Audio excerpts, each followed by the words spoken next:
The rain falls hard on Manila tonight, a relentless tropical downpour. The city is drenched, streets glistening under the harsh glow of streetlights as thunder rumbles in the distance. Water rushes through gutters, pooling in every low corner, turning familiar roads into rivers.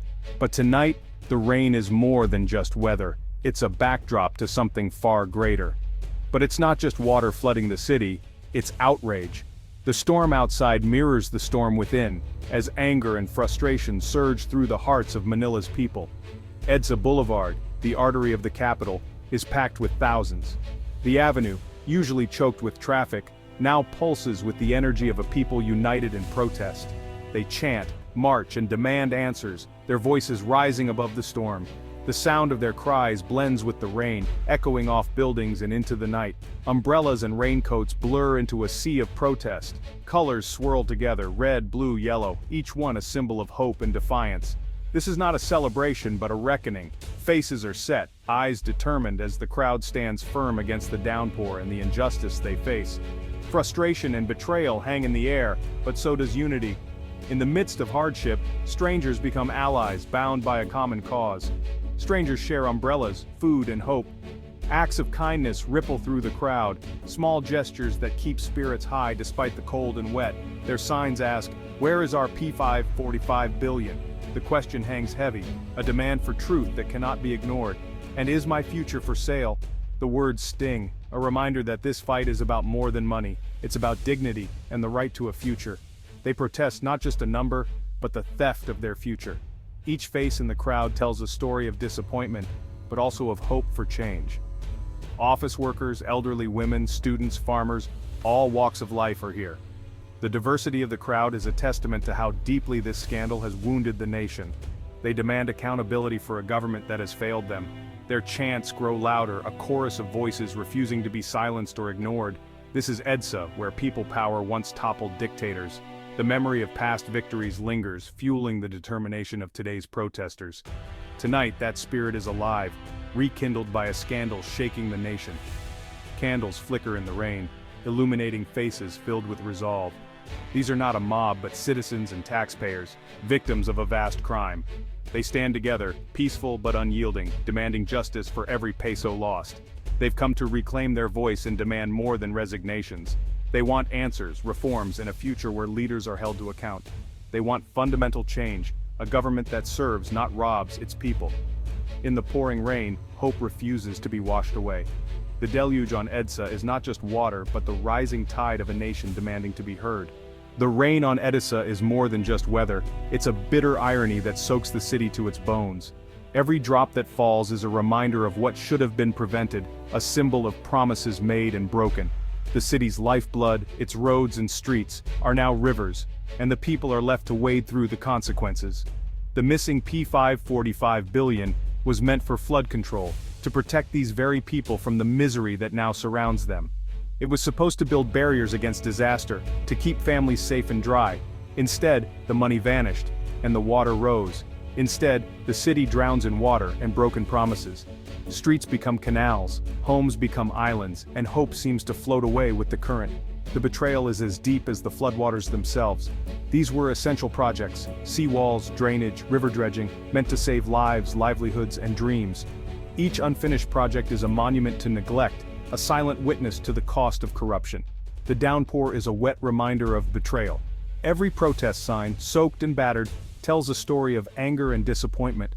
The storm clouds above mirror the storm brewing in the hearts of the people. Defiance and despair mix in the crowd. Some faces are set with determination, others shadowed by years of disappointment, yet all are united by a shared sense of injustice. Chants for justice echo with thunder rolling through the city like a warning. The voices of the people rise above the storm, demanding to be heard, refusing to be silenced by rain or by fear. Faces show determination and deep worry. Eyes search for answers, for hope, for a sign that things can change. Each expression is a testament to resilience in the face of adversity. People are tired of corruption, empty promises, and living in fear of the next storm. They are weary from rebuilding what should never have been destroyed, from cleaning up messes that were never theirs to make. The protest is a release valve for years of frustration, a collective outcry against a system that has failed them time and again. It is a moment to reclaim their voices, to demand accountability. A young mother shields her child from the rain, a fisherman mourns his vanishing village, an engineer points to shoddy infrastructure that should have protected, not endangered.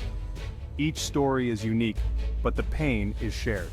Their stories differ, but their pain is the same, being ignored, treated as disposable, left to fend for themselves when help was promised but never delivered. This protest is a microcosm of a nation suffering the consequences of theft. It is a snapshot of a people who have lost trust, but not their will to fight for what is right. The missing funds are not abstract, they're flooded homes, lost crops, shuttered businesses. They are the dreams washed away, the futures put on hold, the daily struggles that never seem to end. The fight is for dignity, safety, and the promise that taxes protect, not enrich the powerful. It is a demand for justice, for a government that serves its people, not itself.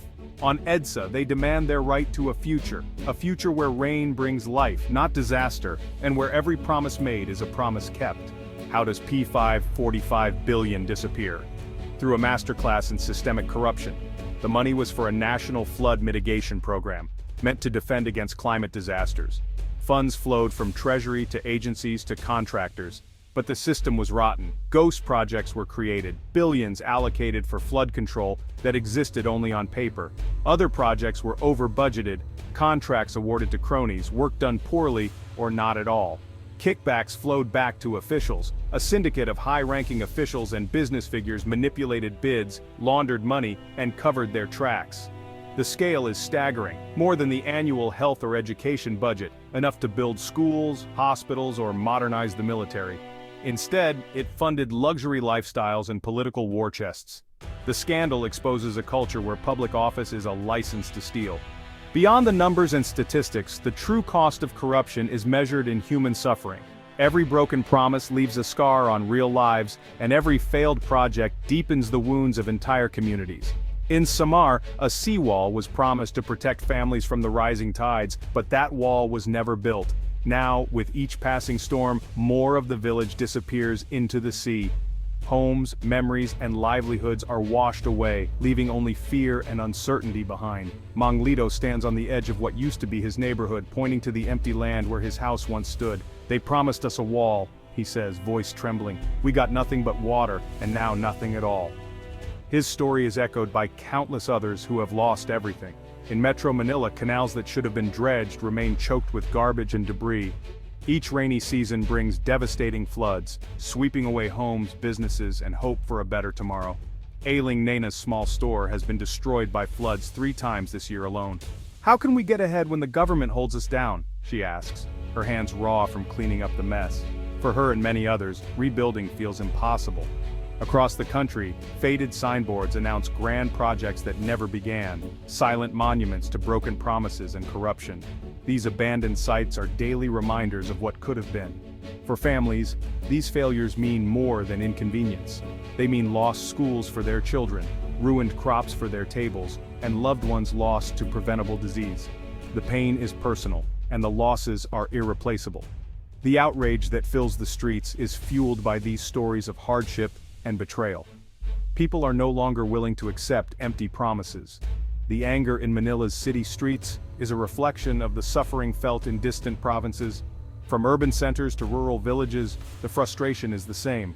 The latest scandal has torn away the facade of progress, exposing a system that preys on its own people and leaves them vulnerable to disaster.